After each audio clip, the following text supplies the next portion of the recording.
All right, breaking news this morning on this. There are some new details now in the attack that happened earlier on the presidential compound in Yemen. This has escalated this situation dramatically today.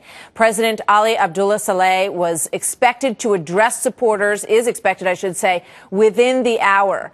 His remarks coming after the reports that leaked out earlier, that came out earlier, that said that he had been killed in this attack. Our sources are now confirming to Fox News that he is alive and that he was slightly injured in this attack, which was believed to be on the mosque in his compound. John Bolton, former U.S. ambassador to the UN, has been in that compound before, and he joins us to talk about what this means. What was your reaction? What is this compound like from your experience? Well, it's a large compound, but what it really reflects is that Yemen is in civil war now. I don't think there's any way we can dodge that subject, and I think that means further instability, further opportunities for al-Qaeda, further opportunities for Shia terrorists in the north of the country, and I think that's potential real trouble for the United States and its friends.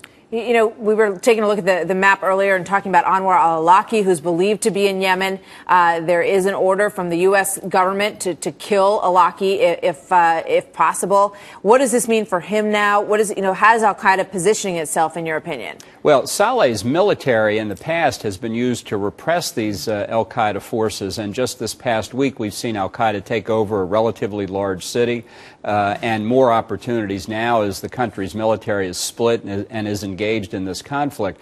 So I think it's a very worrying development. My guess is that the other countries on the peninsula, Saudi Arabia, the other monarchies that have been trying to broker a deal in Yemen and have come close in the past month or so will step up their efforts now. We may see intervention by troops from Saudi Arabia and some of the other Arab countries. You know, there was a lot of talk early in this that we should have been more supportive of President Saleh. You can't go backwards. You can't turn the clock back now. What do you think the United States government should do, if anything, at this point? Well, I think we have to acknowledge that by now our influence is limited. You can say whatever you want about Saleh, and there are a lot of bad things you can say. He helped us in the war on terrorism. But as you say, you can't go back. I think we need to work with the Saudis, the other Gulf Cooperation Council members, to try and find some element of a government we can stitch together to restore order.